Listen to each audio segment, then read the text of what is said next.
5 o'clock, I will ask ISIS to take the roll, so, because it looks like we have a quorum. Jen Carter, Here. Alder Sabrina Madison, Here. Tom DeShant, Here. Plumer Lovelace, Here. Salud Garcia, Barely. Jolyn Rhoda, Here. Elizabeth Pearson, Here. Matias Lemos Castillo, Here, virtually. Oh, and Lisa will not be you joining just us came in. tonight. So Okay, oh, cool. that's everybody. All right, excellent. I just would mention that this is a hybrid meeting. We don't have to go through any kind of technicalities, I guess. Normally, the city does present some rules, but they said it wasn't necessary tonight. So, but I would just, if we have any folks out there, and I think it's mostly staff and Matthias, welcome to the hybrid version of the Madison Library, Public Library Board. I would entertain a motion to approve the minutes of the June 5th meeting. So moved. Salute. I'll second. Thank you, Plumer. Any discussion? Otherwise, all in favor? Aye. Opposed? Motion passes. All righty. Public comments. I think I said no one is registered for public comment. Is that correct? Not at this time. I'll Okay, check so- again a few times in the meeting just to make sure. Okay, thank you. Any disclosures or recusals on the part of the board? No juggling of the budget or anything. Okay, very good. Any board exchange commentary that we can, I have two things. great. I said this last time at the meeting, and I'm going to say it again. I really think it's important for each of us to take a turn on the South Central Library System Board, especially with all the changes, with the federal funding being cut and our outsized role on that board.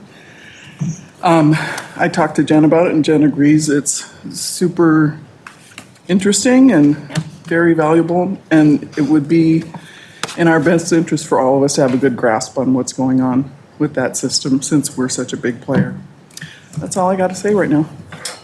How would we facilitate that in terms of getting Well- schedule, getting folks signed up? Well, we could, like Jen's on for a year. When her term is coming up, we would ask someone else to take a turn. Oh, okay, so literally to rotate terms, not, I was thinking like we drop in for one meeting or something. But no, Well, Well, they would too, let you. but- It's a public meeting. it's a public, okay. Yeah. I mean, that would be another way if somebody doesn't want to take a full term but wants to make themselves familiar with it, so. Right, and all their meetings are hybrid, so you can be anywhere. And do their Well, that meetings. makes, okay, that makes it even simpler too. Yeah, and it's really light lifting in terms of workload, or it was during my year there.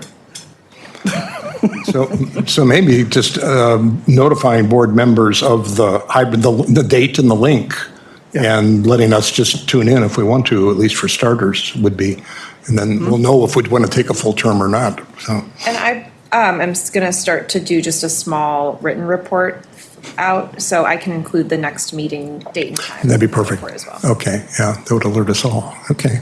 And Tana, you said you had some announcements? Yeah, one was the renewal that we already covered. Okay. The other is a patron named Dennis Denur has forwarded a request to all of us. There are handouts associated with it. So I will, let's see, pass them on.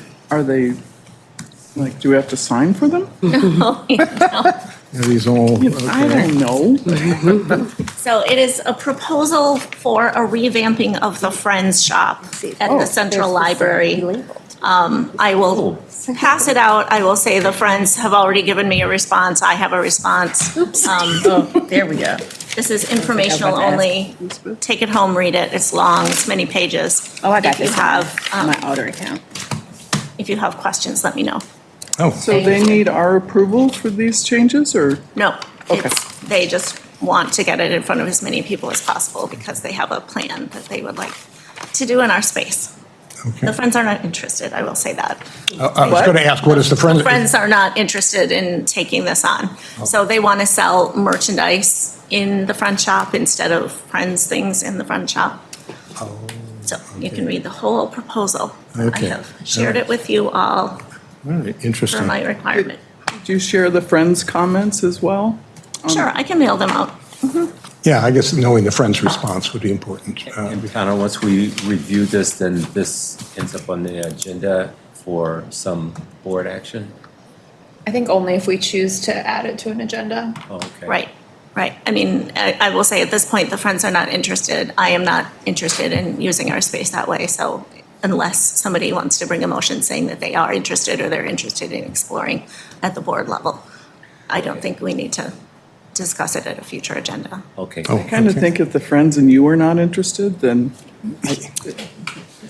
If you feel DOA. after you've read the many pages that there is a compelling argument to I be don't made, feel I we have can to. add it to the agenda. Okay, all right, good enough. But I will forward the Friends' response to Yeah. me that, I was looking for their information before I responded to the patron. Yeah, good, okay. Yeah, I'd like to know that, being a friend of the Friends. And on the topic of Friends, just wanted to announce that we did have a very successful joint Friends sale on Saturday, June 28th. The weather was good.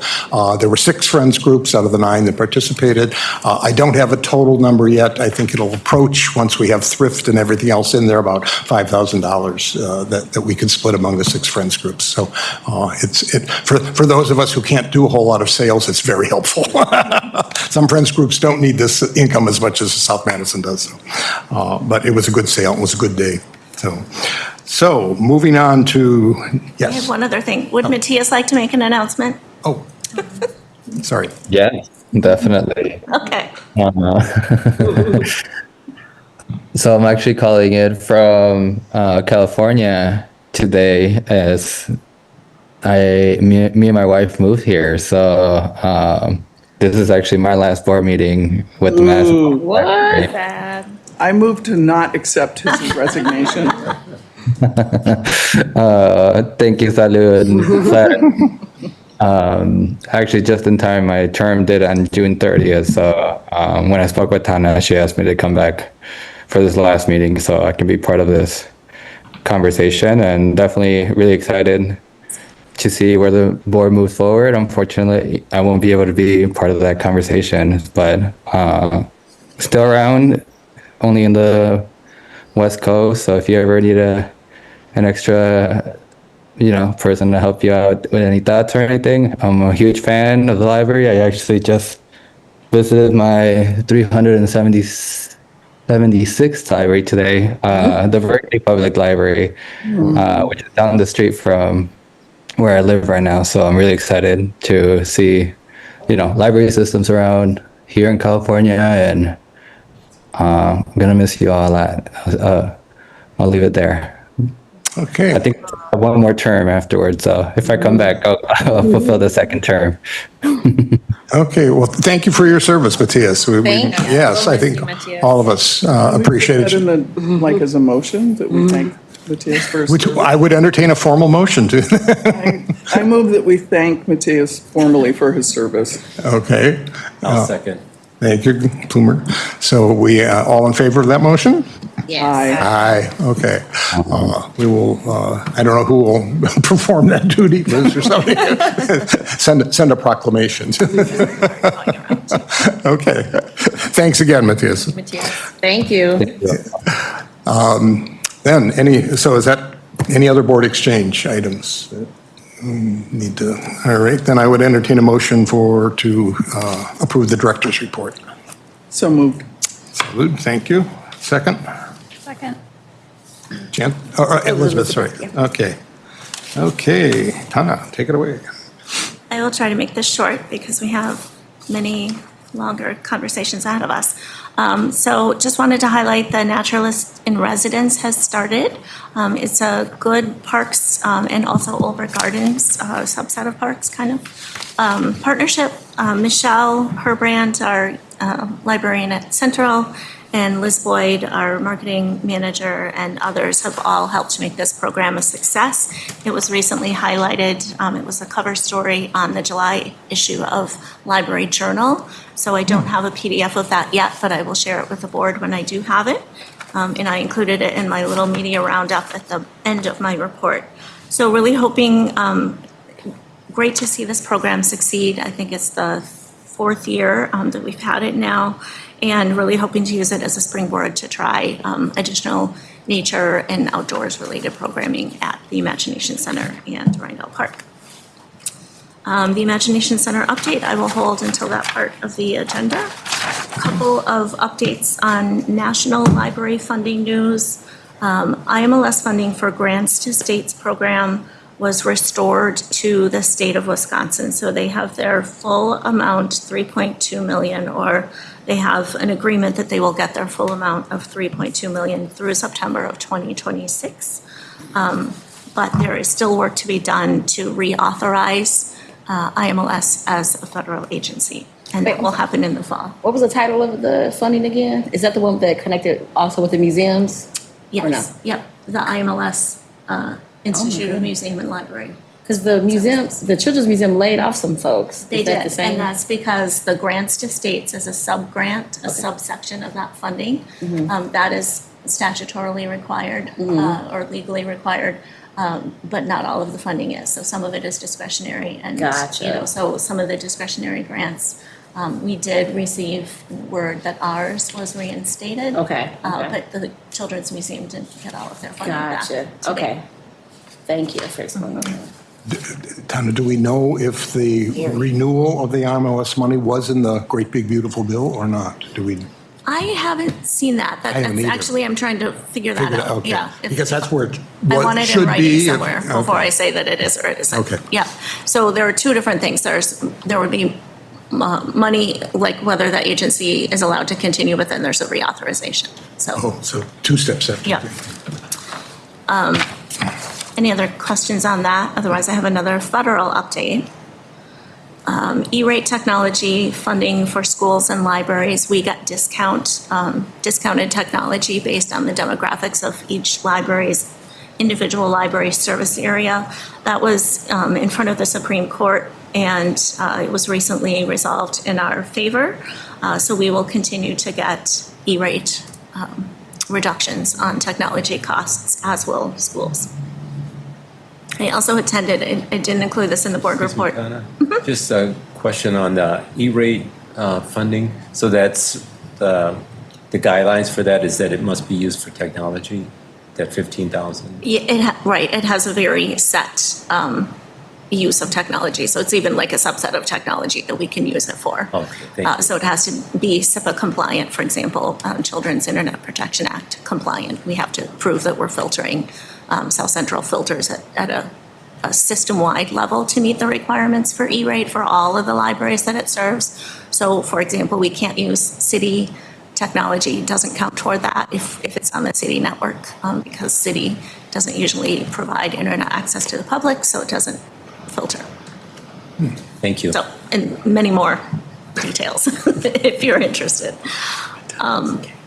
And then finally, I attended a couple of Urban Library Council advocacy sessions, one with Senator Baldwin's assistant, with Joan Johnson from Milwaukee, and a couple of ULC representatives at their request, and then also a strategy meeting with ULC on telling various library stories. Apparently, they had gotten, they didn't have a lot of stories of like libraries of our size, for example, of how IMLS funding reductions affected libraries of our size. They had really big libraries and small rural libraries, but nothing kind of in that middle.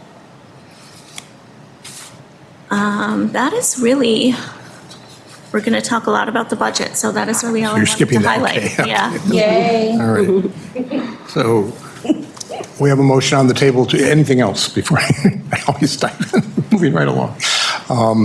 We have a motion on the table to approve the director's report. Any discussion? Otherwise, all in favor? Aye. Aye. Opposed? Okay. Was there a second? Sorry. We did have a second, right? Yeah, somebody Yeah, back when, yeah. Okay. Yeah, there was. So now I would entertain a motion to approve the May 2025 financial reports. I'll move. Jen, and a second? Oh, somebody, Jolene. Jolene will second. All right, super. All right, motion's on the table. I assume Mrs. Lori is yes, no? Got it. I don't have a lot to call out, but I did want Yeah. to. Oh, maybe come up to a you mic, sit up? Lori. Everybody tells me I have a loud voice. They were surprised I was going to library. I do have a few things to call out. As I was preparing the reports, I noticed that especially on the month-to-date report, that the premium pay was like crazy more in May than it was in any of the other months of the year. I didn't have time to investigate it before I had to publish the notes, so here's your verbal notes. The payroll clerk and I looked into it. Excuse me, the month of May included Easter Sunday premium for staff that had to work on Easter Sunday. So that increased it quite a bit because that's double time. We had additional multi-site staff during the month of May as we brought in a new person who was replacing the person training them. So that increased the premium pay. And then just a little thing, somebody's overtime accidentally got posted to premium pay. We don't know why the system's supposed to automatically post it to overtime pay. That will be corrected. So these are the things I investigate as I'm doing the reports for you. I also had in the new notes last year in April that the uniform and laundry services, April was the final payment, and then there's a payment in May. It was on a P card statement, so our purchasing cards, which actually posts the month after the charge is made. So May is really, really, really the final uniform and laundry payment that we will be making. We did cancel that contract, and we are going to work with our staff. They're wearing their personal clothing, but if they damage it at work, we will do reimbursements. So they're not just having to supply their own clothing and not have any, pay for that. And then for the insurance and workers' comp, we used to have that posted monthly. Now, finance has decided to post it annually at the end of the year. So the only way for you to really keep tabs on that, I did add the monthly amount of those payments to the notes. So you won't see them on the actual financial report, but you have them in the notes. And the way that the city creates the budget for the interdepartmental charges like that, they already know in advance how much our share is. So that full budget amount that you see is what it's going to be at the end of the year. And those were my major things to call out. Okay. I just have one quick, so for Easter Sunday, there was a branch open or just other kind of work? Central was open. Oh, wow. It was. I mean, it's just. On a holiday? Wow. Is that the only holiday it's open? I'm just curious because I would have come hung out. Oh. But also, how is that? But is it just the library that's open for the city? Like, what else is open? Freedom from religion. Oh, gotcha. The nation brought forth a complaint to the library board Gotcha. several years ago. And so at that time, in response to the complaint, the library board Decide to voted open. to compromise Okay. by keeping Central open. Gotcha. On what holiday? Easter? Easter. How many, is it a regular shift, like just a regular operating day? It's the same 4 hours as Gotcha. Sunday. Gotcha. Well, see me on Easter soon then. Is Easter the only major holiday we do that? I mean, what about Christmas, I guess, or New Year's? Easter is the only major holiday that we do that. That's a city recognized holiday. Okay. And I think it hadn't been as big of a deal because a lot of departments aren't open on Sundays. Yeah. And so some departments pay overtime, double time for Easter. Okay. But other departments don't, and the library typically hadn't until that freedom from religion suit was brought forward. Oh, okay. I was just curious about, I was looking at the program costs for May, and you have a note in here about the 150th anniversary and some of those costs. I'm just curious, had we budgeted extra for potential costs there? Our awesome foundation helped us plan Yes. for our 150th. Correct. But I'm curious if we had any additional, which thank you foundation. Yes. Liz Boyd had planned and earmarked in her marketing budget for the year, reserved some of that specifically for the 150th. Got it. We also have an easy grant from Beyond the Page, which is an endowment funded through Dane County. And we used all of our endowment this year for each library gets its own endowment. It's like $1,000, I think it was this year. And we used all of them for 150th programming throughout the year. Thank you. Okay. Any other questions or discussions on the May 2025 financials? Otherwise, I would entertain a vote to approve. All in favor? Aye. Opposed? Okay, thank you, Matthias. All right, okay, so item 88908, done. So now, I love this entertaining motion. I would entertain a motion to hear the presentation on the 2026 operating budget. I'll make the motion. Elizabeth, thank you. And a second? I'll second. Thank you, Jen. All right, Tana, I believe, right? Let me see if I can share my screen. She should be able to. They said you would. So she should be able to share. Okay, so that's going to be projected, right? Yep, so there'll be one there and one there.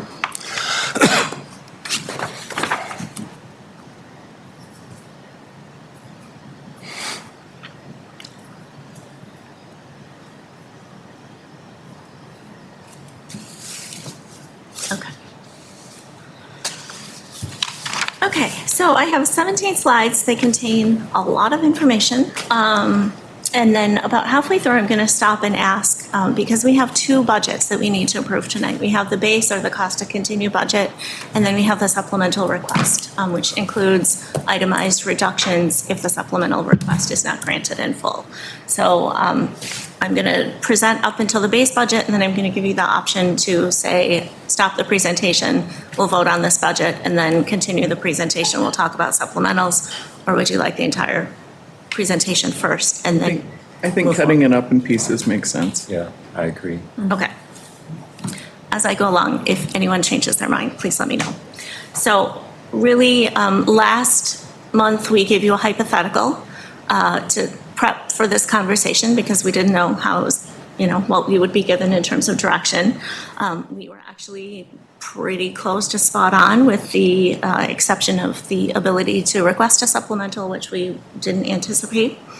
I really just want to start, like I start every budget presentation, by thanking Lori and Chrissy for the many, many hours of work that they do.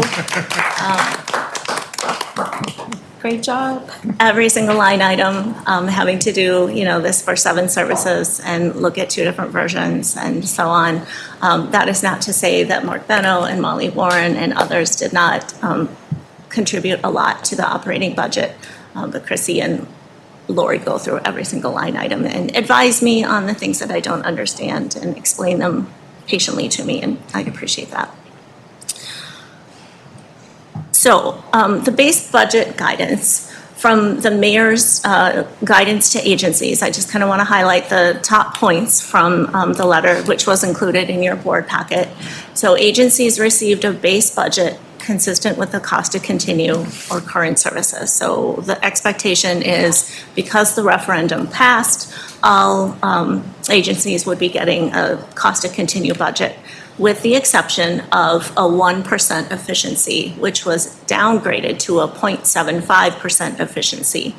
You'll see that our slide talks about a 0.77% efficiency because we found that the debt service wasn't recorded properly, and after we made the adjustment, our efficiency changed from 0.75 to 0.77%. Lori's now looking at me strangely, so I think I got that right. So that was a little less than we expected in terms of savings that we needed to meet. Salary savings were still at that 3% rate, so agencies have different salary savings targets based on how big they are. We're a bigger agency in terms of staffing and budget, so we have a 3%. And for most of the last few years, we have met that salary savings requirement. If we don't meet it, it comes out of fund balance if we need to take it from there. And then agency requests, as per guidance, typical at the city level is aligning our requests with citywide priorities, including racial equity, social justice, and sustainability. So our base budget is $22,768,274. The budget letter that I included in the board packet had a different number. Again, that was related to that change in debt service payment. So our target was reduced as a result of that. Again, that 0.77% efficiency gave us about 44 and a half extra. We were made whole on big things, and this is really important. We had an increase in expenses at the Dane County formula of almost $400,000. We had decrease in revenue of $118,000 for an overall increase that the city made us whole on $500,000. We also received increases for the remainder of Dream Bus expenses. So if, those of you who were with us last year, we had taken the business operations manager position and split that funding between the Dream Bus and the 2 extra days that weren't funded in the city budget at Monroe Street. That was about $71,000 toward the Dream Bus. The city made us whole by upping that payment to $98,000. And then we had a almost $37,000 increase for databases and Overdrive. Overdrive is consistent with the last few years that we've had increases and been made whole on those databases. I believe is new this year. Yes, I'm getting a nod. And then the base budget also includes the $195,000 that we received in last year's operating budget for this year, last year's operating budget process for expenses related to the Imagination Center. So we'll talk about this slide, and then if we want to stop and talk about the base budget, we can, and then we'll move into the supplementals. So the supplemental request, one thing we did not anticipate is that we would be allowed to put in a supplemental request. There were 2 qualifications that would allow an agency to put forward a supplemental request. One is if funding operating expenses for a building that was coming online in 2026, really kind of written for us. And thank you for everyone who made that happen. Yeah. And then the other is funding ongoing costs associated with one-time revenues. So if somebody had, was maybe like halfway, if an agency was halfway through a federal grant project and that federal grant money was taken away, or they had a service that was funded by ARPA funds that will be done, then those agencies might also apply for supplementals. So I'm quite certain that CDD will put forward a supplemental for the Bartolon shelter, for example, for operations for the shelter. I'm pretty certain that Parks is going to put forward a supplemental for their expenses for the Imagination Center project. I'm not as sure about kind of scenario 2, what agencies might be putting forward supplementals. I just love it that we're this far along in the discussion. Sorry. Well, Yeah. no, I was gonna say, like, where did this come from? Yeah, it's like Who knows? manna. I mean, it's great, but it's just. Who knows? Part of it is that the city's investments did really well last year. Okay. Because of the high interest rates. Okay. Okay. Y'all should replay some of our finance committee meetings too. It'll also give you kind of like a little what's what ahead of our meetings. Yeah. Just for fun. Yeah. Just throw it on YouTube. I watch a lot of city meetings on YouTube for fun. That's why. I'm glad you're one of our elected representatives. So if you want, we can stop here Let's stop here. and then talk about the base budget. I'm really happy to hear about the supplemental requests that we're able to make. That's very exciting. But even though we're expanding, we're still not getting the funds we need to expand appropriately. Like the supplemental fund will pay for 3 positions. It'll help us with Rindle, but we still need Barbara Lee's position back. I mean, you guys are running, so you've got so many balls in the air. I don't know when you find time to come up for air. And we can't keep stretching the staff this way and hope to maintain a good quality institution.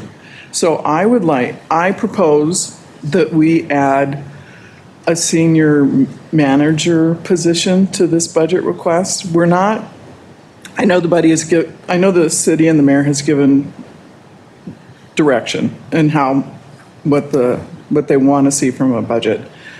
But we're kind of autonomous, and it's our job as trustees. I mean, they can say no, but we can still ask. We can still say, in addition to all this lovely money that we're already asking for, we also want $71K for a senior manager position so that we can replace Barbara Lee. Susan Lee. Susan Lee, sorry. I never met her, I don't think. So that would be part of a supplemental. Right. Our base budget, we absolutely have to stick to that target number that we're given. We can't ask for more? In our supplemental, we can.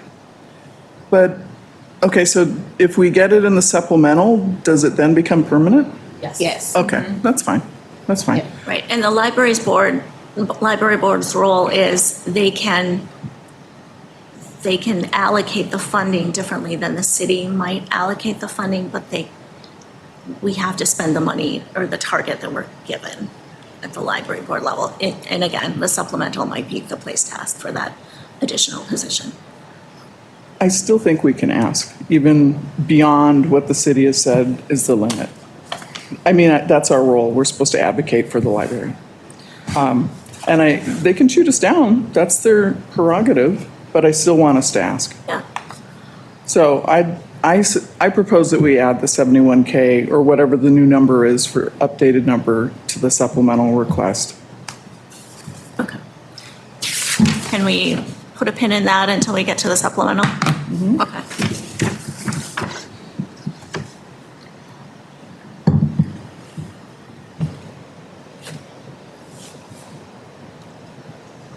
Any other questions about the base or cost to continue budget documents that you? Just to confirm the cost continue, when they handed us the number, in addition to these making you whole, et cetera, there was also like a general inflation factor or things what the city knew were going to grow in cost, utilities or whatever, that's all built in to that. Yeah. They Right. figure that for. Some of that is information that we estimate based on, things that we already know are coming, communications that we have from Dane County or South Central, for example, about what our contracts are going to cost next year. And then some of that the city runs. So the city gives us our insurance. Okay, that's what I thought. I mean, there must be some standard things that. Yeah. Okay. Cost of living increases and so on. Okay, all right, and that's all in that number. Okay. Yeah. Okay, and maybe just to clarify, so what I didn't I have trouble. The position that you were talking about, is it? It was a management position that the library cut into 3 pieces to fund Rindall. That's what we voted on a year or two ago. Okay, and to clarify, was that the strategic planning position, the West Side Planner? Was that? No, that was the budget, business manager. operations manager. Oh, okay, all right. Did that also give us the Monroe, like not cutting Monroe Street? We funded that with the business operations manager position. It's a business operation, okay. Oh my goodness. Okay, so do you want to then go through that or no, or what's? Do we want to approve the base budget now, or do we want to continue the presentation and then approve both budgets later? I was thinking we'd get through the presentation and then come back and approve each one. Okay, so we're just stopping for Are people questions at this comfortable? point. Is that okay to go through the whole thing then? Okay. Okay, I was unclear on that. Okay.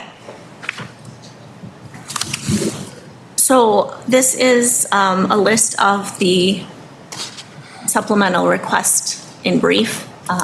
We had funded a library supervisor at 12 months, and you can see the cost. The 3 librarians, 3 library assistants, 1 clerk, all full-time at 6 months.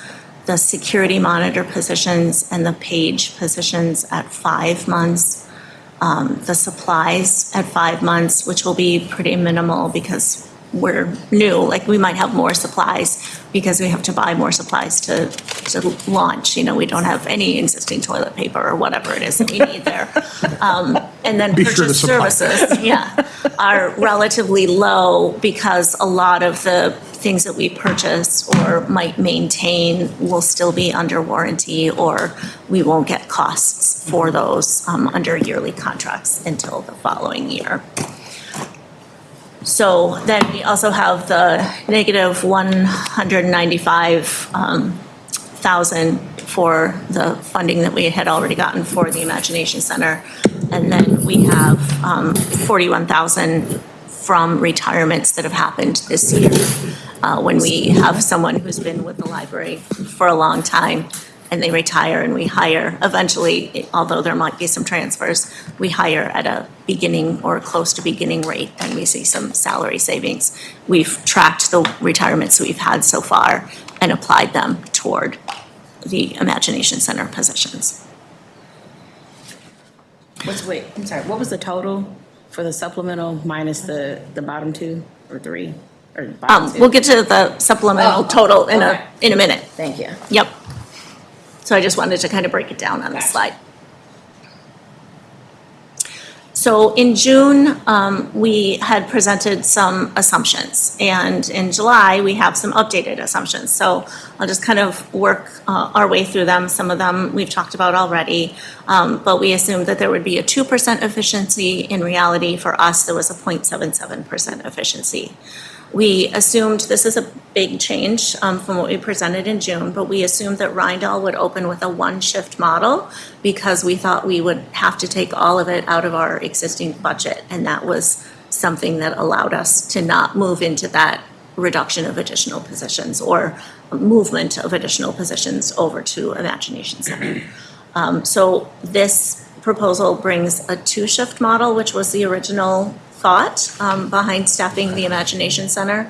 So the hours would be Monday through Friday, 10 to 8, Saturday, 9 to 5, which is consistent with most of our mid-sized libraries. It would not have Sunday hours.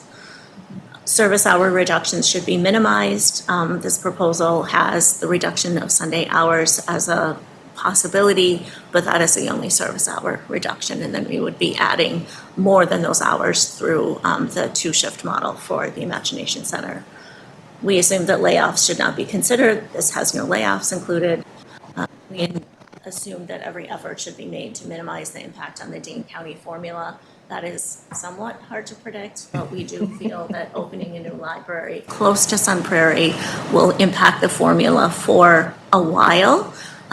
To put on your radar, we will soon be facing the annexation of the town of Burke, which serves that side of town. So we might get a year, possibly two, of benefit from opening the Imagination Center, and then we will probably see an additional loss because town of Burke residents will no longer be Dane County residents, they'll be Madison residents. And then we'll probably, if we're not awarded the full supplemental request, and we need to reduce Sunday hours, we would probably see some impact on the Dane County formula from that as well. And then the biggest one was we assumed that there would be no supplemental request allowed, and this includes a supplemental request.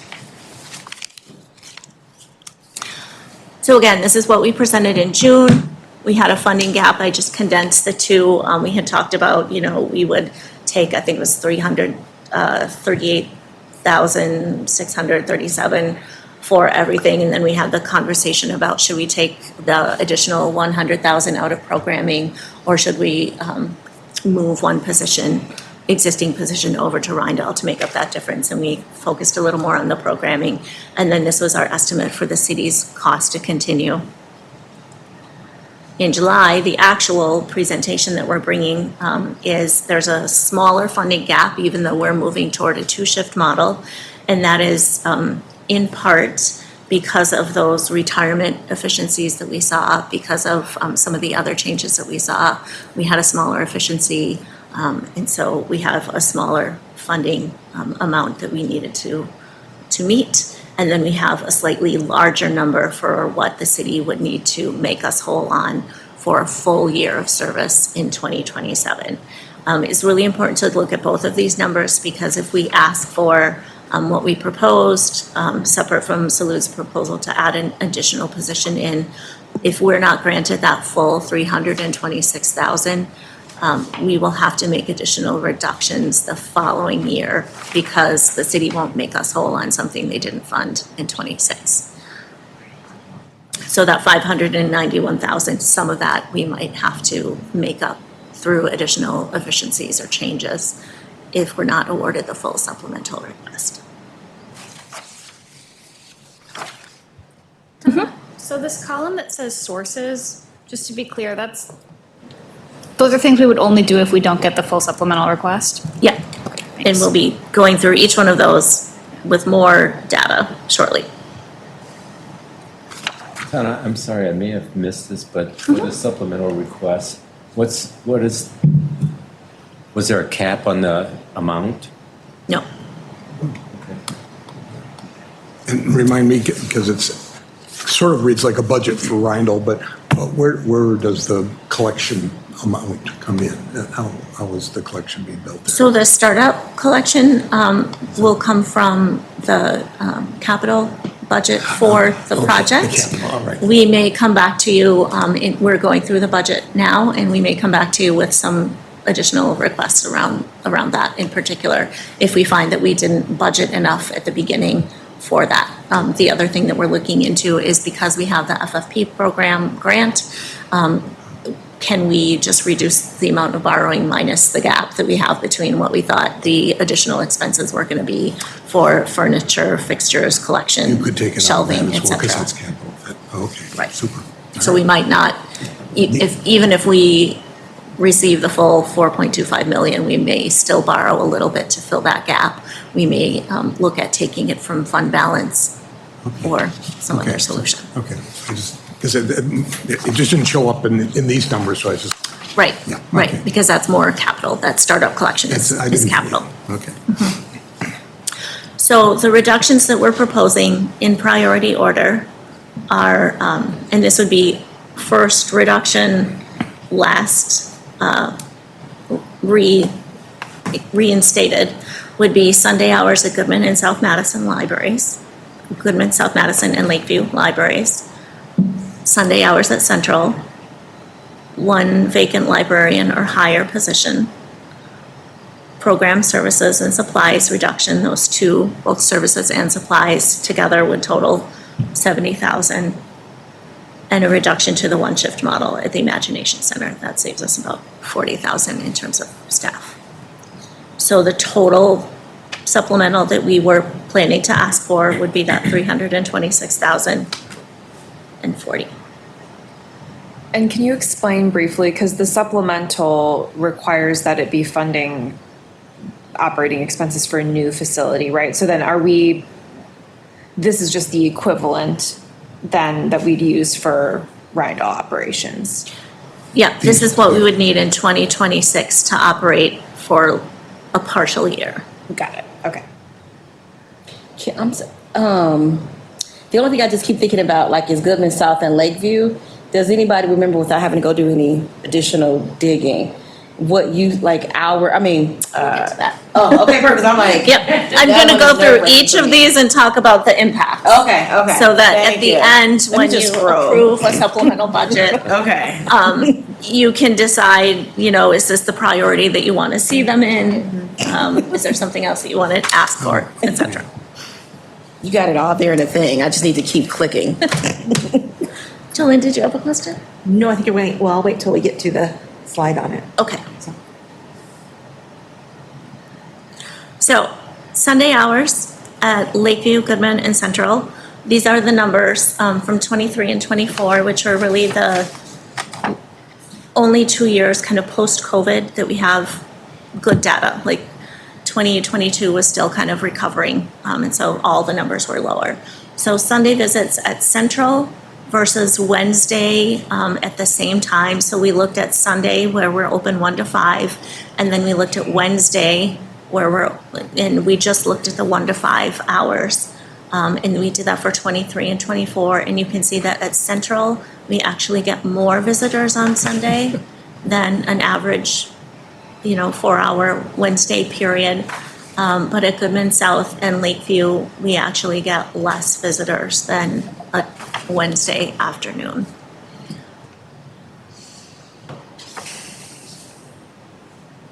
Are you guys giving out free food or something on Sundays? No, we do other days, but part of it is on Sundays, there are fewer places to go downtown. So what this doesn't tell us, what it tells us are what we call ins. So we have a program called SendSource, and it tracks ins and outs. And together you get, the number of visitors that you have. What this tells us is who comes in during that period, and you assume if they come in, they go out. What it doesn't tell us is how does that compare to, like, how long do people stay? Do they come in, get their books and leave? Do they come in and stay all day? What we see anecdotally at Central is a lot of people do come in and stay all day on a Sunday. That's a time when students come in and study. It's a time when people who are looking for a safe place to be might come in and use the Wi-Fi for the full hours and stay warm or stay cool. It's also just a time when people might be downtown more and coming to events like the book festival or other events that are happening downtown. We typically don't have a lot of events on Sundays just because it's our lowest staffed day.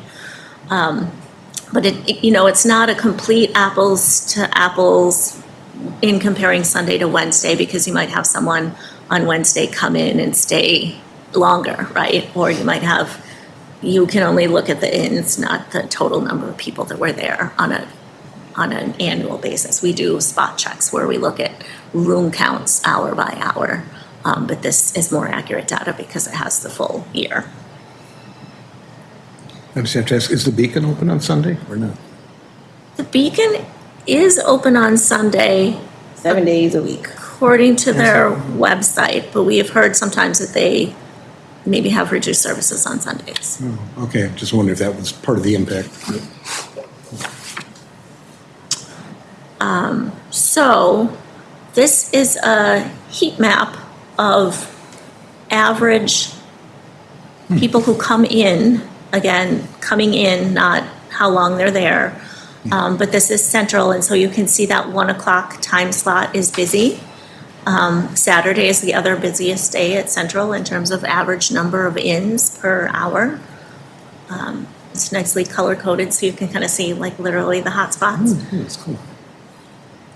So you can see Wednesday morning is actually a busy time for people coming in to Central, but that middle 1 to 5 p.m.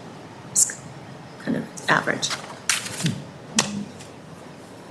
This is Goodman South Madison, so you can see it's all red except for Sundays. Like, that's a pretty dramatic difference in terms of average people coming in each hour on Sunday. And then Lakeview's a little more varied, but also you can see like Sunday is really pretty low in comparison to the Monday through Saturday traffic.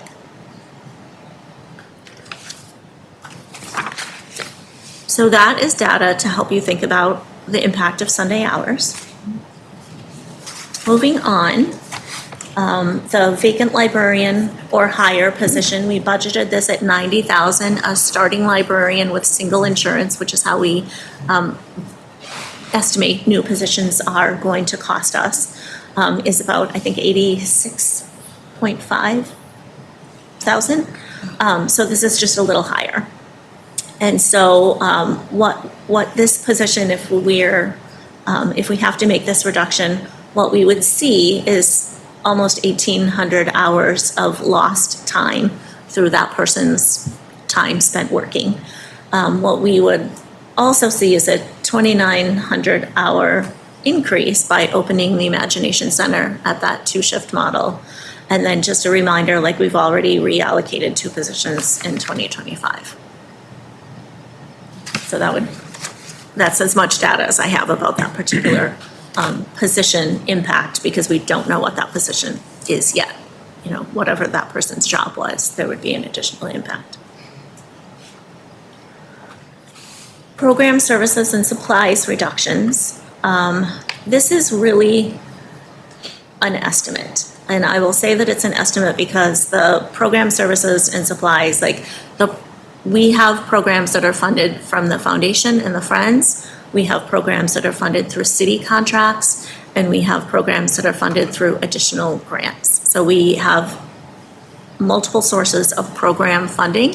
We also have a lot of programs that we call library programs because we partner with another agency and we provide space or staffing or marketing support. And so we call those library programs, but we don't pay the contractor anything to put them on because it's a partnership, and the thing that they bring is their expertise or their experience or their work.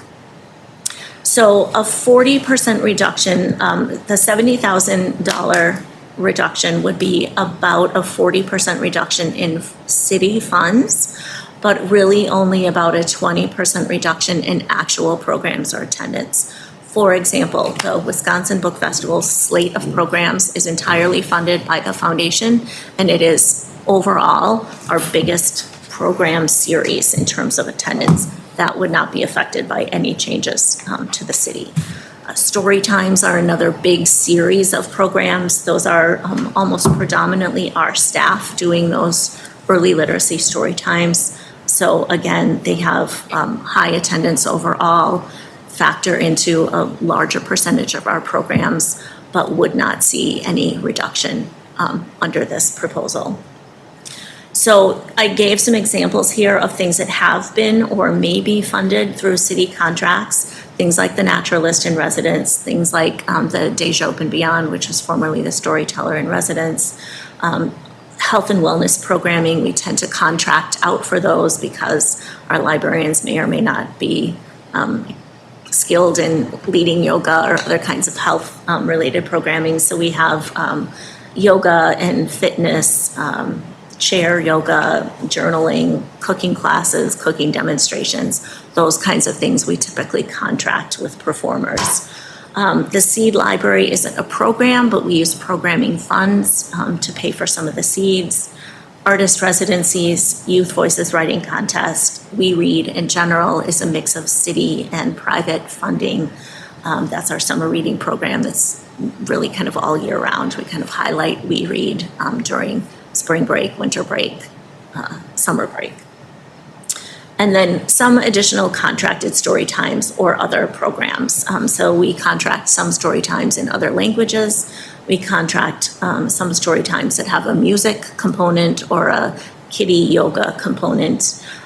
We also contract some musical performances with city funds. So these are just examples. What we would do if we have a reduction in program funds is we would go back to our programming models, rethink about the mix, and then think about specifically what programs do we prioritize with reduced funding and the current resources that we have. Jolene. Oh, so that's the one that I wanted to hear about. And I'm sorry if you already discussed this at the last meeting, because I couldn't hear very well on the phone. And I think it did come up talking about the program cuts.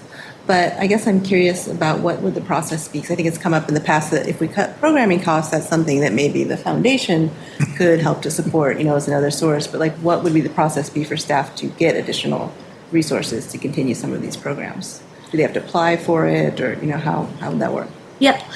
So we have the majority of our additional private funding comes from the foundation, and we get those funds two ways. We work together with the foundation to create a document called Opportunities to Give, and we work together to come up with kind of prepackaged requests that tend to be a little more, that tend to have recognition components. So Naturalist in Residence, for example, is funded by a private donor this year because that was of interest to someone, and they had, they were willing to donate approximately the amount that it keeps, that the program costs. So that's one way. The other way that we would get that additional funding would be through regular grants that we get. We have a cycle of grant funding. We have mini grants.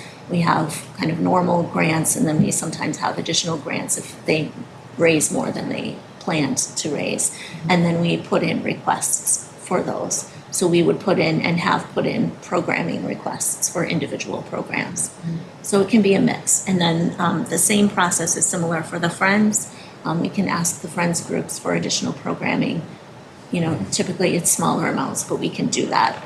And that would be going to each individual Friends group and asking for, typically for funds for that particular library's programs. So we do have that as well. So we have those two sources, plus the foundation is looking for additional sources of programming for us also. Okay, I'm getting the thumbs up, but any specific questions? Thank you. Yeah. So the other thing I wanted to highlight about programs is this is the total number of programs, 4,477, and the program attendance, the 92,000, almost 93,000. That is a subset of all the things that you might think of are programs. So when we report programs, we have to meet Department of Public Instruction very specific criteria for what is a library program. And we went through a couple of years ago and made sure that we were counting everything the way the Department of Public Instruction counts everything, because we put those numbers in for our annual report, and we are compared to other libraries in the state and around the nation, and we want to make sure that we're reporting accurate numbers. So we did a really deep dive into program data in the last couple of years to clean up our old program data and to make sure that we were counting it the right way going forward. So the programs that I'm talking about having reductions on are, again, a subset of all the different things that we do in the library. So things like off-site programs, where we're taking programs outside of the library. We might take them to a school or a park or other places. Those might also see some reductions. The community-led events that we have we are just opening our space and sometimes our staffing support or marketing support to the public, and we're calling it a library program because we've contributed something and they've contributed something, but we don't pay that organization or that group anything to host a program. And then it also doesn't count one-on-one assistance programs. And so I'm not sure that we pay for any of those right now. Those include things like one-on-one tax assistance, computer help, job help, food share. Sometimes if we're working with a partner and we're tracking those numbers, we don't for all of our partners. We have mobile munch vans come in and drop off food for people, and we just kind of promote it, but I don't think that one is one of the ones that are counted in our one-on-one assistance. Voter work isn't counted anywhere in here. It's just a partnership with the city. Oh, I mean, we get the credit for the visits, for sure. Oh, okay. We definitely saw that in 2024. That's a big. So we get something, but it's not a program that we pay for. It's a Right. service we offer, if that makes sense. So programs can be complicated because it's hard to say exactly what we would cut. I don't know that we would go through and kind of reprioritize. We have models for kind of high programs where we maybe spend more, but we expect more attendees, lower programs where we spend less and we have fewer attendees. So those tend to be those hands-on programs that might have higher supply costs or might be targeted to a particular group, or a group comes to us and says, we have 6 girls in this group and we really want to do a bubbler program. And so we do that. And then there's those kind of middle of the road ones like story times where, it's more than 10, less than 30. Is that right, Chrissy? Around there. So those kind of mid-level groups, which might be a little different based on each space for each library. So that one is the most complicated just because I don't know exactly what would be reduced. I guess just a question on that. How would the individual libraries be involved somehow in making those decisions if that became a target for cuts? Yeah. How would that go about? Would it come centrally, or would individual libraries sort of offer their sacrificial lambs, or how do you think that would proceed? It would be a mix, which is how we do our programs now. So some of our programs are centrally run and organized, and then some of them are up to the individual librarians at each library. Okay. So we would just have that mix, we just have less money to spend. Okay. Naturalist in Residence, for example, is coordinated out of the central library, but hosted at some libraries and some offsite events or offsite areas like parks or other facilities. So we might reduce something like that. Okay, so it wouldn't all come from central, and it wouldn't all come from the individual. It would be some mix. Be a mix. With input from the individual library. Yep. So the programming, a scenario might look like the programming librarians at each individual library would have a little less to spend. And then we might cut some of those system-wide organized programs. Okay. Any other program questions? One quick question. So, do you have any experience in the past where you've had diminished programming and then rebounded? I mean, do you see that there's a response from the community, the general community, when you increase those programs? I would say overall, our programming budget has continued to expand. And that's due in part because the city has given us more money over time, and also because the foundation has raised more money over time, or in some cases, taken over a major program like the Wisconsin Book Festival. So I don't know that that we might, definitely, like COVID, we didn't have a lot of programs. So other than that, I don't know that we've really seen major reductions and expansions in programming, but it is definitely something that scales. And that's one of the reasons that we put that in here, because if we're granted some, but not all, of our supplemental request, we could scale the program up or down based on, how much money there is to allocate at the council level, which might not match what we're asking for, if that makes sense. Tana, can I add something? Please. So our program numbers, have dramatically increased in terms of expense, but overall, our program numbers are lower than they were pre-COVID. So what we used to have much higher program numbers and a much smaller budget, because you have to take into context the bigger picture that overall people are using the library less. So our overall visits have been trending down over 15 years. It's been, all libraries have seen that kind of same slide. So it's hard to say, because of that bigger picture of declining use, what it could do. But also, if we're approaching a recession, historically, library use goes up quite a bit during a recession. So if that is also around the corner, that could change, and we could see program numbers go up kind of regardless of how much we spend on them. Yeah, agreed. I would say that's true for visits and checkouts and database uses and all those things. Right. I mean, we saw a big spike in 2008 to 2012, basically. It hit Madison a little later than some other communities. That's fascinating. Yeah. On the other hand, that's also when we were expanding libraries, so it's hard to suss the two out. But, Yeah. we saw the increase before we increased the libraries. So we should hope for a recession then? No, we shouldn't. Just saying. We'll have other problems. The other thing to factor into program numbers is we used to count some of our programs a little differently. And so we used to also have bigger numbers, in part because we would have a summer reading kickoff event that would bring 500, 600, 700 kids in. And it was a one-day event, and we don't really do those kinds of programs so much anymore. So that's when I was talking about that programming mix. We might, if we have fewer resources, we might shift to have bigger, less impactful programs. We have a lot of smaller, really deeply impactful programs because we have the programming supplies and services funding to do that. But we might have to shift away from that mix if we have less funding to spend on programs.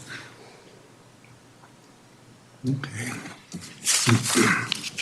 So the last thing that we have on the reduction scenario is reduction to the single shift model. And just to give you a sense of what that is, it's about $40,000. That would be one less security monitor position, 2 less page positions. The 2 of the 3 full-time librarians would drop to 0.8, and we would have 20 less service hours a week.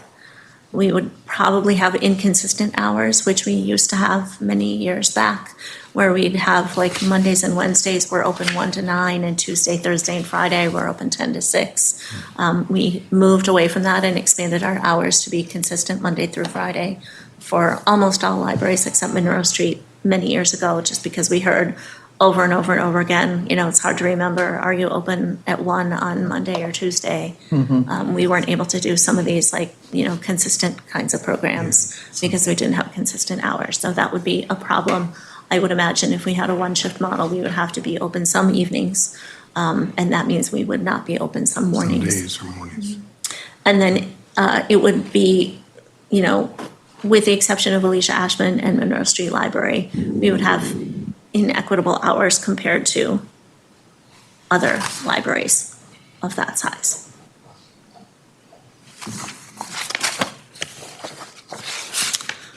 So a reminder on the timeline, we have today's meeting, we have next week's meeting if we need it. We have to submit our final budget documents to finance by July 18th. August 13th through the 21st, we have an internal review where we have a committee of department heads asking us questions about our budget and, you know, finalizing details and asking us to justify various choices we made. And then we have October 7th, the mayor releases her 2026 executive budget. And then we have an external review process where the council and finance committee review the budget. There's a council amendment week, October 27 to November 4, during which council members can bring amended requests to the group. And then November 11, also 12 and 13 if needed, is when the final budget is approved by council. Okay. So it sounds like in terms of order of business, really, as she said, we have two budgets to approve. So the first one is the cost to continue base budget, the $22,768,274. Do we want to take that up first? And I guess we have a basic motion on the table for this whole discussion, but well, actually, no, I guess we're moving to item 5, or 88,968 is the approval. So I would entertain a motion. Let's break it into two. I'd entertain a motion to approve the base cost to continue budget. If So moved. so moved, salute, thank you. I'll second it. And Jen seconds. Okay. Any discussion on that motion then? I think it was fairly clear that if we're going to add anything, it goes in the supplemental at this point. So if that's pretty clean, if there's no other questions or discussion, I would call all in favor of that motion. Aye. Okay, excellent. Any opposed? All right, so base budget, cost continued budget approved as proposed to us tonight. So then let's dive into the supplemental budget. And I guess so there are two things on the table. I think one is the order of priority of these cuts. Is that correct? And then the second is whether we wanted to add or request anything in addition to this if we make the supplemental bigger. I guess I just have a quick question to you. Any gut feel as to how likely these supplementals are going to be at the library specifically, but across the board? Is there enough, juice out there for these things to pass? You know, I think when you look at all of the city projects, I mean, the ones that I know about, not including the ones I don't know about, which are the kind of second scenario of loss of one-time funding, the shelter is going to be a big ask. And so, based on what I've read in the newspaper, the Bartolon shelter. Okay, sorry, yes, okay. The men's homeless shelter. The men's homeless shelter. Which is very close to the Imagination Center. Yeah. That will be a big ask. And so I think knowing that will not only be a one-time request, but it will be an ongoing request. And every time you add staff, you're adding additional costs each year to the budget. And we're already over, and I'm not going to get this detail right, but the state allows us to raise so much money. And if we go over, then we don't get an additional amount of funds from the state. And I believe that number this year is about 7 million. And we're 1 million over where we need to be to get that 7 million. Am I describing that right? That's correct. So the city is already going to have to reduce all the cost to continue budgets by about 1 million. And then we're going to be asking for additional funds. The shelter will be asking for a much bigger ask than ours because they'll have more operating hours in 2026. And then the majority of our ask, not only are we asking for that 329, we're asking for that 329, we're asking for that additional 500,000 some in the following year. So even though they're only approving the 26 operating budget, by doing that and by funding those positions for a part year, they're basically Locking in the 2027. locking us in for 2027 as well. So my sense is we will get some, but we probably won't get it all. Okay. And that's really the only reason I'm hesitant to ask for more in this process.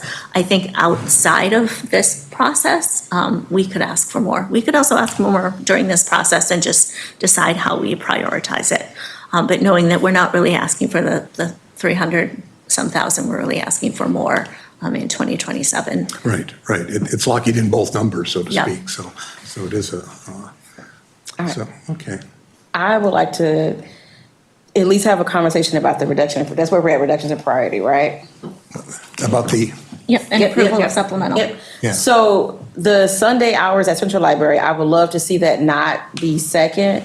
I would like to see it further at the end, like second to last, third to last, but not second, only because, homelessness is increasing. There are more folks using the temporary men's shelter. There are times where the Beacon is closed for staffing, all kinds of things are coming up there. And I don't know what is going to happen currently with Dairy Drive, but that it, at minimum right now, is set to close in September. I don't know if that's going to change. We're not really that far yet, but right now, it may wrap up in September. But I do believe the county may be working on some other options as well. But seeing increasing homelessness, especially across the city, but down here in the downtown core, knowing there are times that the Beacon is closed, and it seems like they're having a really, there's a good number of folks still using it on those Sundays between, was it like 1 and 5 p.m.? Yep. I don't want to risk this group of folks not having somewhere to go where it seems to be that they're regularly using the library on Sundays from 1 to 5.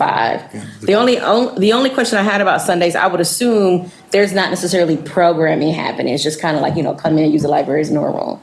Yep. Yeah. With a Okay. few exceptions, that's true. Yeah. So I would like to see that, not be at the top of the list or, second to the second thing cut as we move along the list. I would strongly agree with that, and actually maybe would even make a motion to move Central Library Sunday hours to between program services and the reduction to the one shift model at the Imagination Center. I think we have to maintain Sunday hours at Central in my opinion. It's like the only publicly available building and free. downtown. Free, Yeah. publicly open building downtown on Sundays, and to your point, Alder Madison, it's a key resource. So, I don't know if now is an appropriate time, but I'll make the motion, I guess, once we've had a little more conversation about some of these. Okay. And I just realized when we dove into this. We did, yeah, we don't have a motion on the table, Yeah. so we'll take your motion as the motion for discussion of the Well- supplemental with your basically with the amendment of moving that priority to second to lowest, I guess is that, and I guess think we we're can just discuss- talking about how to reorganize. Right, I guess Yeah. that would, yeah. So I won't move right now, but I guess that would be. but I guess we need that a would motion be on a the table motion. just to make this I think a discussion. motion on the table, and then people can make friendly amendments Yes. as we Right, go along, okay. or possibly So- just so would- one single So friendly let's move to amendment with just approve everything. it all together. Yeah, okay, thank you. Could you make? So I'll move to Jen? approve Okay, and a second for that. Priority order or Okay, whatever. and then we'll discuss and a Someone second just to the make a motion second. to get this on the table to I'll discuss. second that. Okay, thank you. Thanks. All right, and in favor of that, well, we just need that on right now, right? Yep. Okay, okay, so one suggestion then is to move Sunday hours central down to sort of the second to lowest priority, I guess is what we're saying, Why right? not make it the lowest priority? Yeah. I mean, if it's that vital a service, Yeah. it should be the last thing we cut.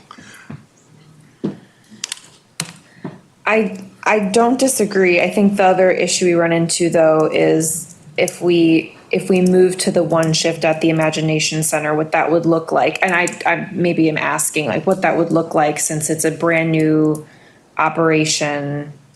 I mean, how easy is it then to bring it back from a one shift model eventually? It seems like that would be difficult, I think it would be hard.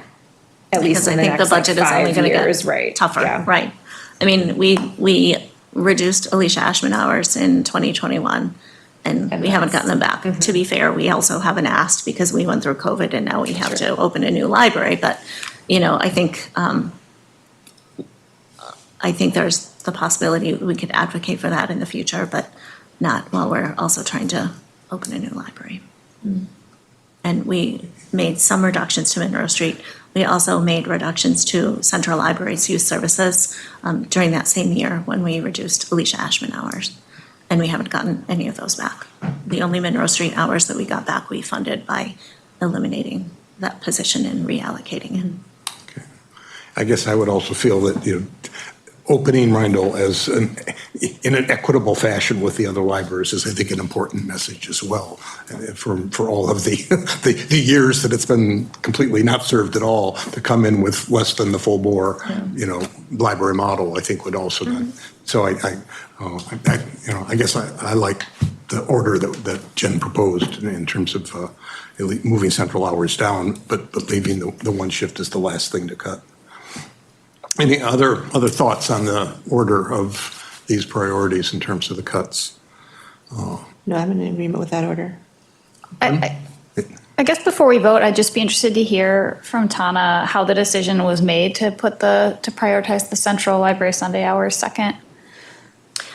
Because although it has a big impact for Sundays, it doesn't require additional staff reductions. So the way that Sunday hours are funded they are either by city agreement, they are either extra hours for part-time staff or they are overtime for full-time staff. And we have a whole agreement language that we need to follow in terms of awarding those extra Sunday hours. So we get a little more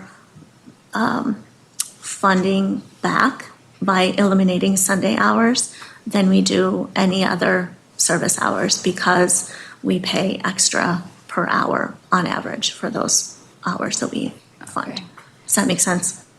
Yeah, that rings a bell. I say it a different way. It's I- mostly overtime staff, Yeah. and so we get more back if we eliminate those hours. So it's more a business decision than a customer decision, to be honest. Gotcha. No, that makes sense. But I guess just to clarify, like all of these cuts though wouldn't involve terminating any positions, right?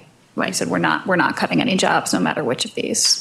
Except for the vacant librarian, but that would. But that would be a Not vacant hiring, position. right. Yep. That's simply Just not let- hiring. That's just letting That's- somebody, is that- yep. is that- Right. Okay, so it is, all right, it's not a, Yeah, it's, Kicking somebody off. we eliminated 2 positions as they became vacant in 2025. We said that we would eliminate 3. This would be the third That one way, that we said okay. we would eliminate, but we wait until that position becomes vacant Okay. versus Okay. identifying a position and Okay. either Well, moving that position, to a different library or eliminating it. okay.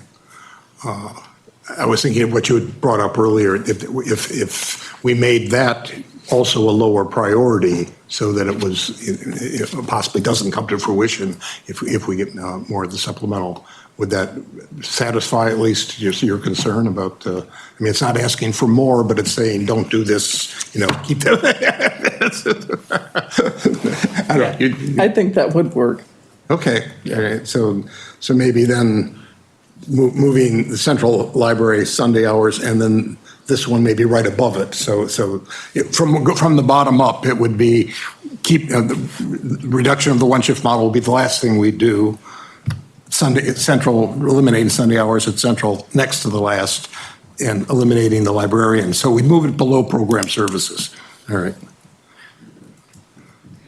But to be clear, this is the proposed librarian, not the additional position that Salud was talking, just to be clear. Yes, yeah, okay. Yeah, it's not adding in as Salud, I think, wanted, but Yep, it at least would not, hold the line on cutting anyone else. I was just going to suggest that, so. Okay. I like that too. Yeah. Any other thoughts about reordering the priorities on these?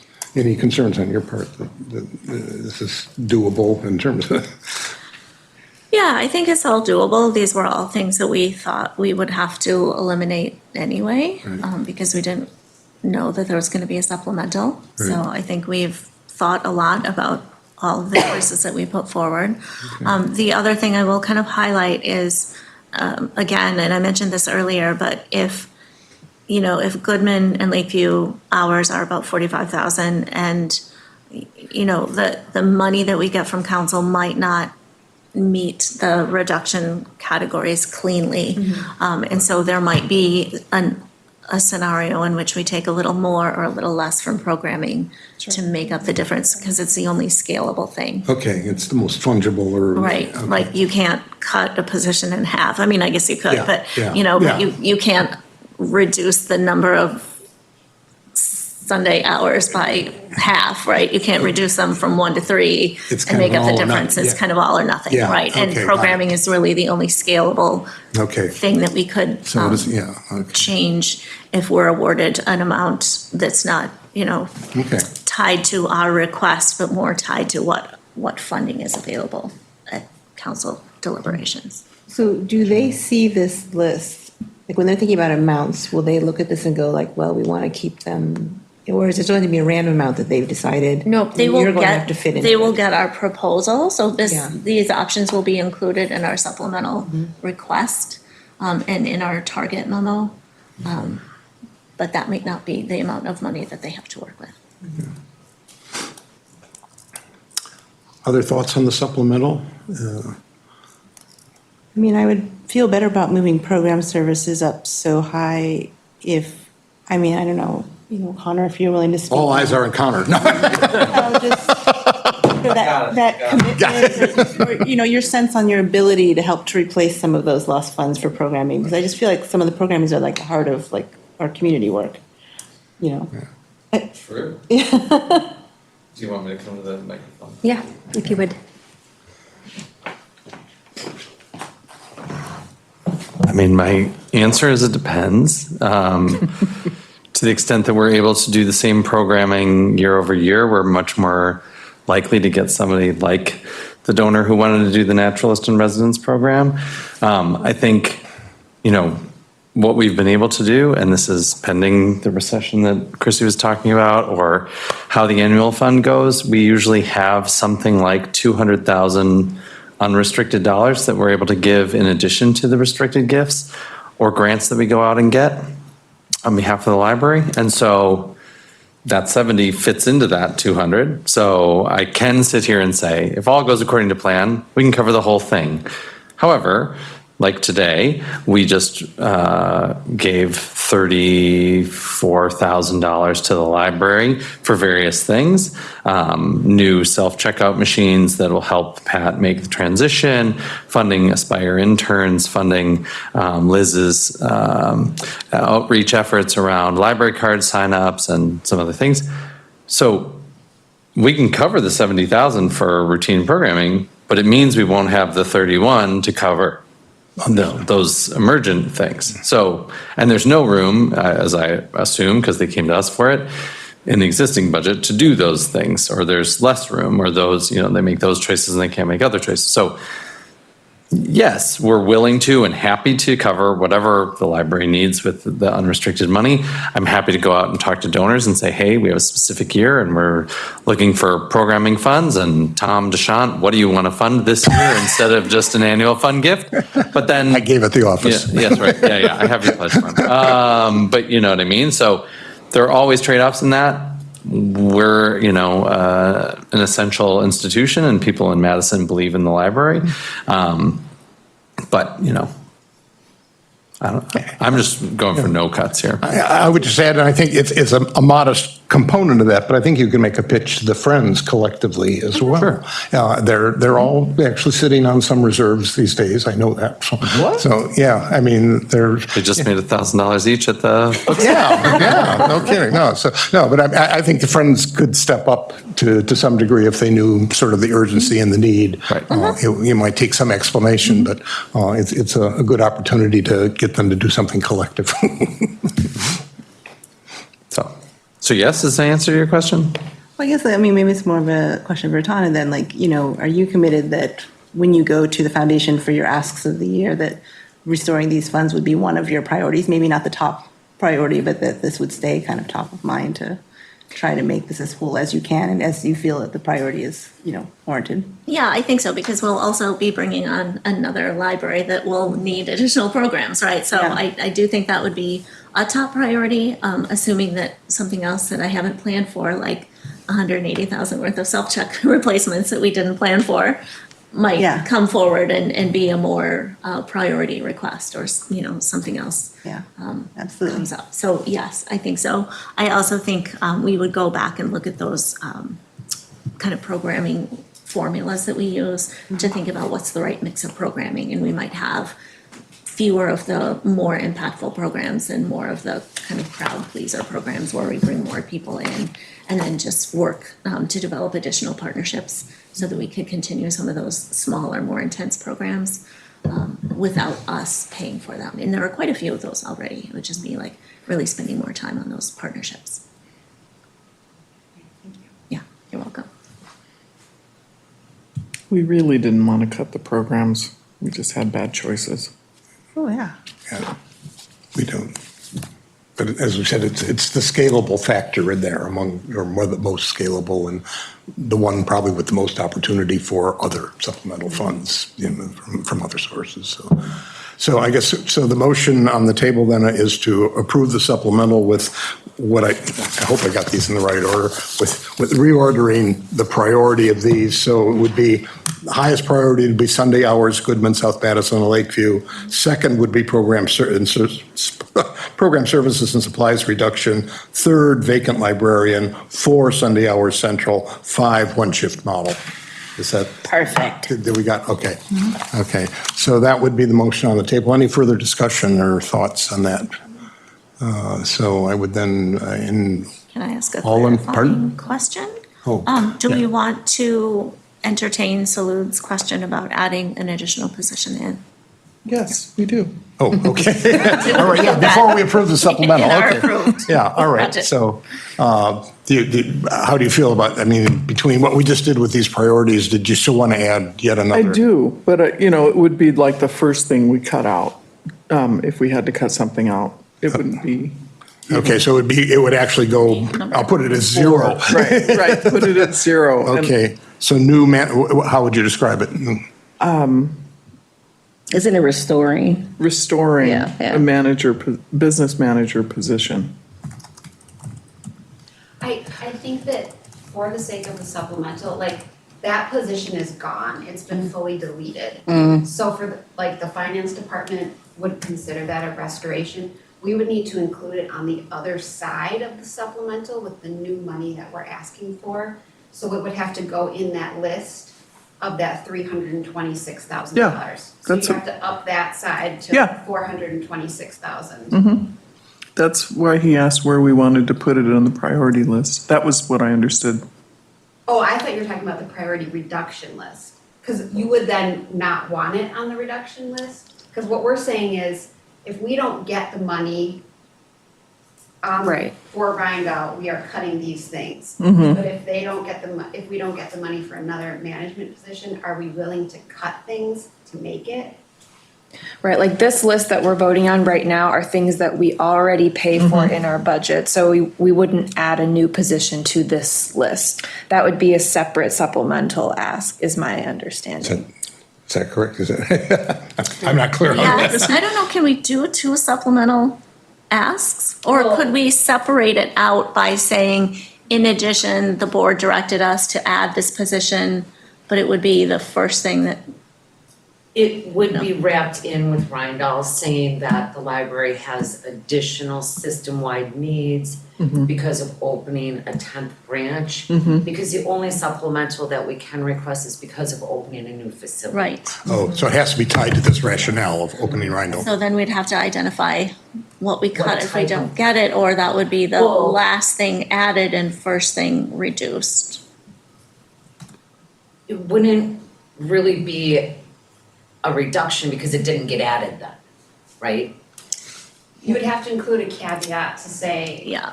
essentially, we can run Rheingold without it, or don't want it enough to cut. To cut Existing services or existing- positions, yeah. A senior management level position would probably be It's about $140,000 a year to start with. 140? Yeah. And that's at the very beginning.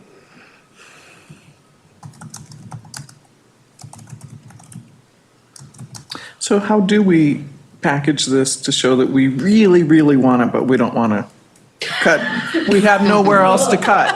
I mean, it would have to just be included in our calculations, but here's the thing too, like, 2 years ago, we gave up this position to fund Monroe Street and Dream Bus because we said we need this more than this position.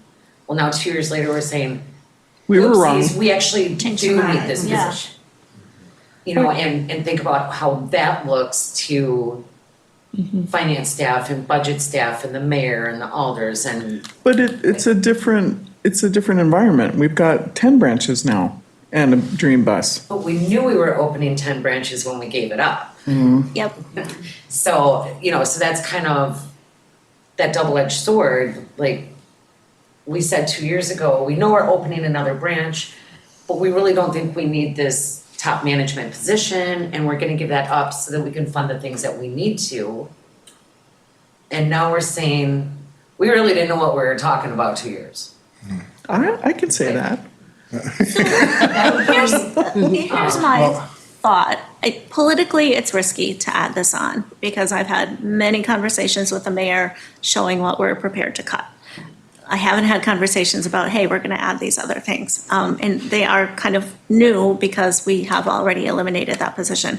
We're also planning to still go through a reorg and look at all of our top manager positions and kind of reassess them. So I think asking for a new manager position before we've done that process is also a little risky because maybe that's not the position we really need anymore, or maybe we need something else.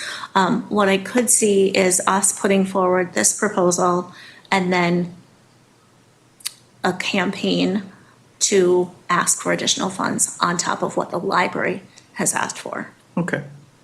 I think politically, Okay. that's maybe better. So on this separate campaign, can we include getting back the hours for Alicia Ashman too? Yep.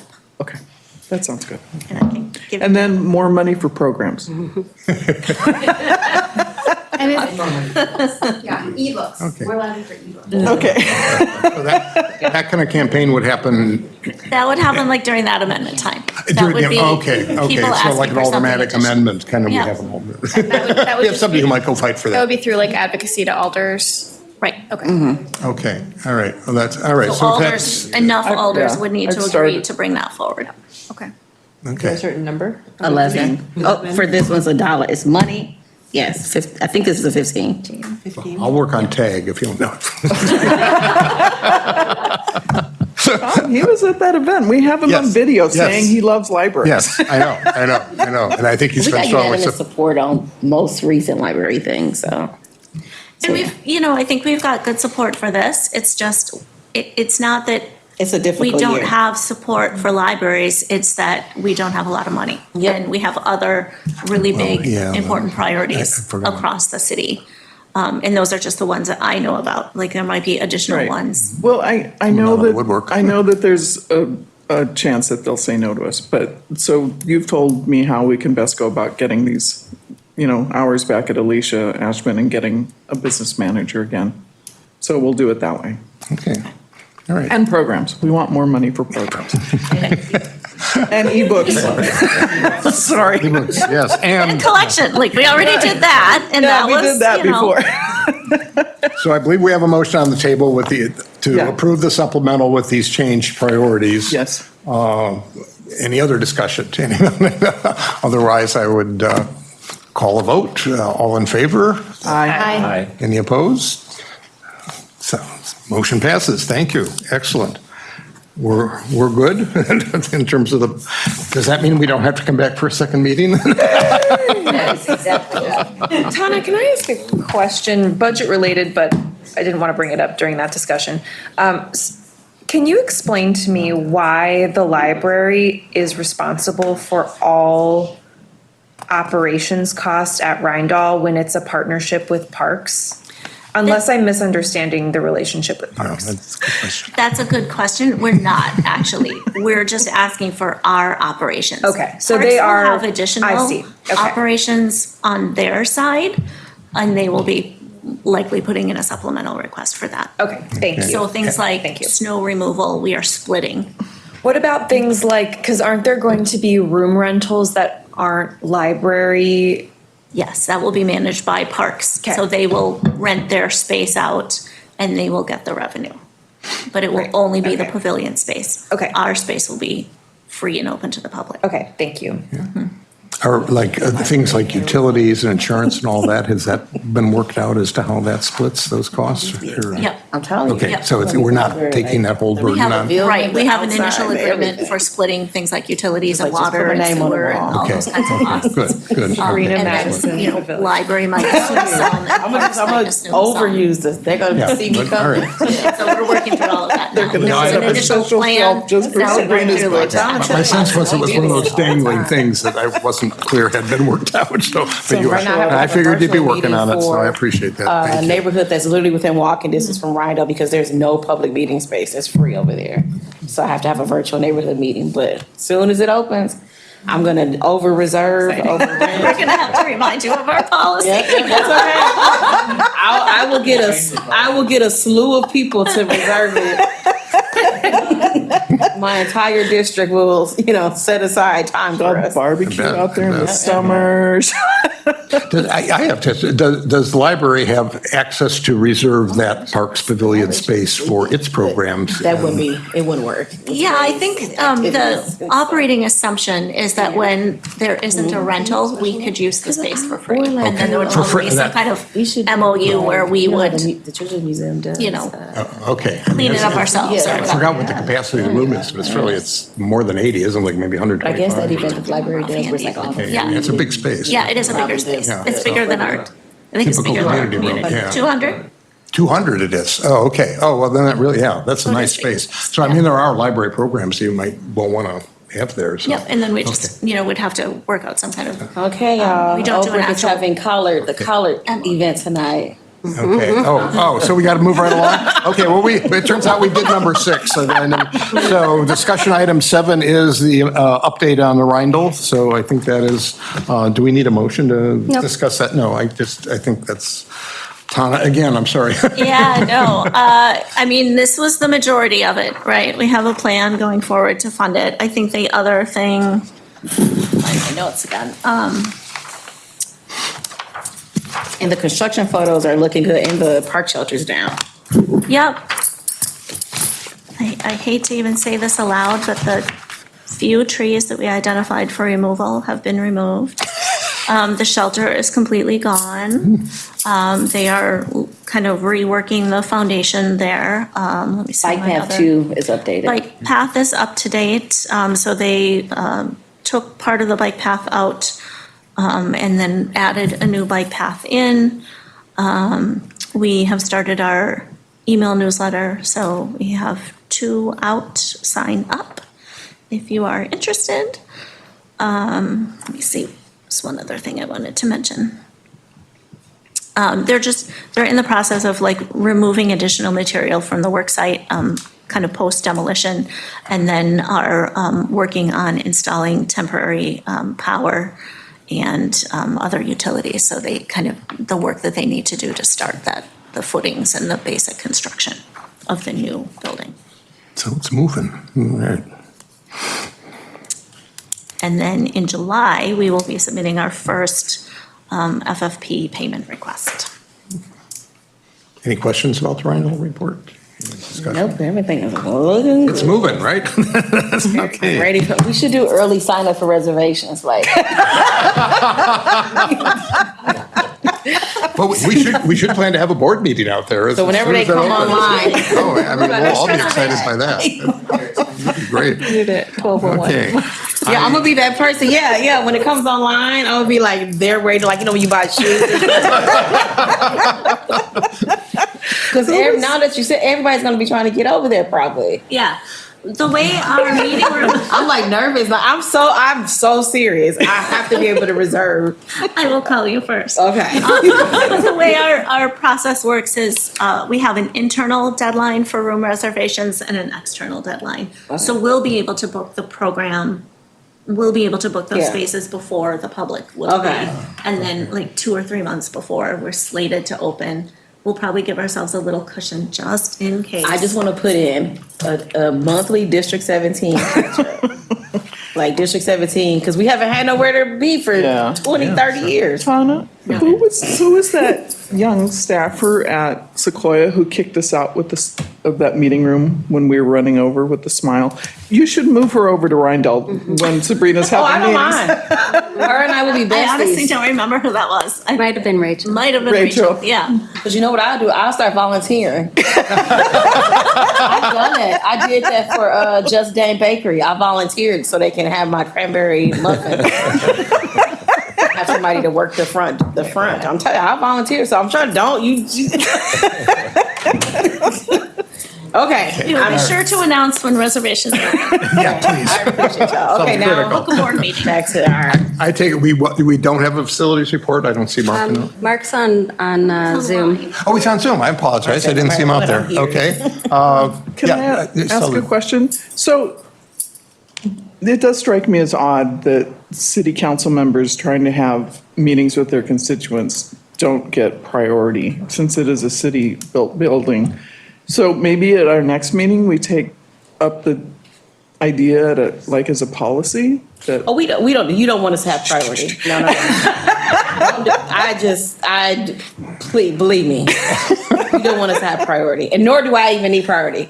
I just need to have, what I intend to do is understand what the schedule is, what's open, and plan around availability. I don't think you want others to have that kind of, please don't do that. And city government does get priority in our existing meeting room policy. Yeah, And there okay. are I like could just 5 see how groups that that would get go. priority in that spot. Okay, so it is And like established. government at all levels, basically. Okay.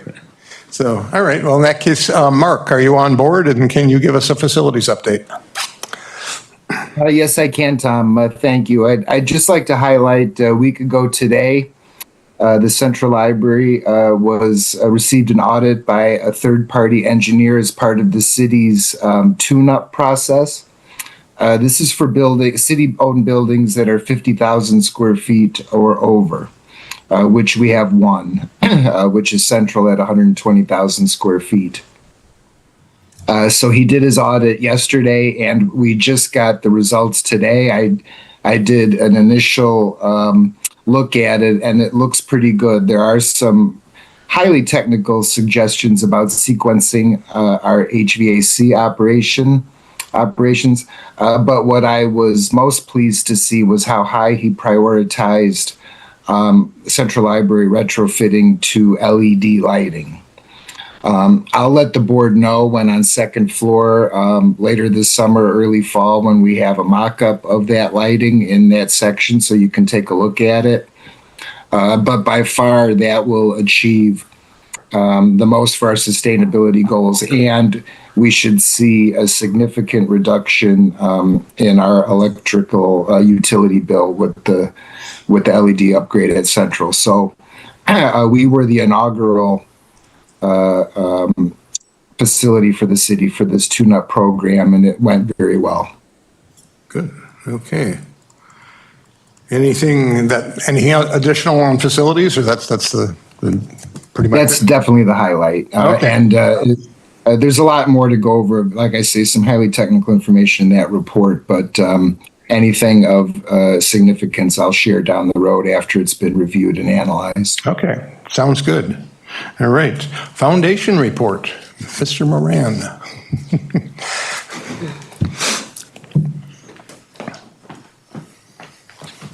Hello again. The foundation report is pretty brief. My update is that we crossed $3.2 million in the private fundraising campaign for Rindall. Wait, what was it? What? Were you not paying attention? I'm just Oh reading my God, are you in a different distressing meeting? news. Yeah. So what was I'm it sorry. again? We crossed $3.2 million. As a total, the goal. number is? 4.5. Four and a half. The same as it's always Oh been. my God, I always forget. So, yeah, I know. So, yeah, I'm meeting with Erin in my office to go over, next week, we're going to meet and basically see, like, do we already know that we can get there? And if we don't, what do we need to figure out? Based on what we think people will give. And I think we're pretty close. We do anticipate probably being able to start the public phase of that campaign either this fall or early next year. And just for, if people are keeping score, that's usually between 80 and 90% of the total raised. So that's what we're looking at, somewhere between 3.6 and $4 million. We are underway planning Ex Libris. Ex Libris will be November 8th this year. Got my November 7th this year. So I hope that all of you will mark your calendars for that. We're already soliciting sponsors, tasting partners, and silent auction items. If you want more information, please follow up with me about that. The book festival open proposal period closed at the end of June. Jane had, in addition to all of the work that she typically does, reaching out herself to publishers, she had more than 100 people who proposed their own events or connected her with authors, which has grown since the earlier days.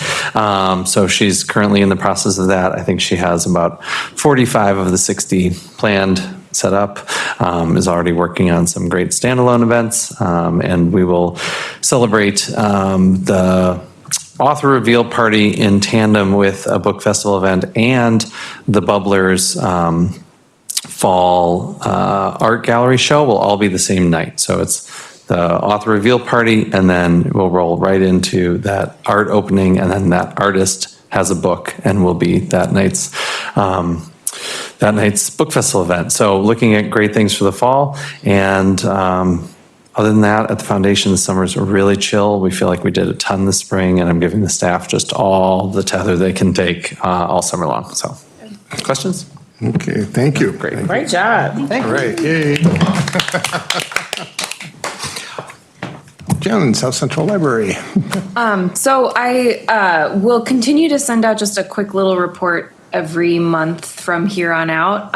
But I guess just to kind of echo what Salud had said earlier today, I think it will become really important for us to know what's going on with South Central. They already are sort of signaling some issues based on some of the, I guess, uncertainty at the federal government level with funding.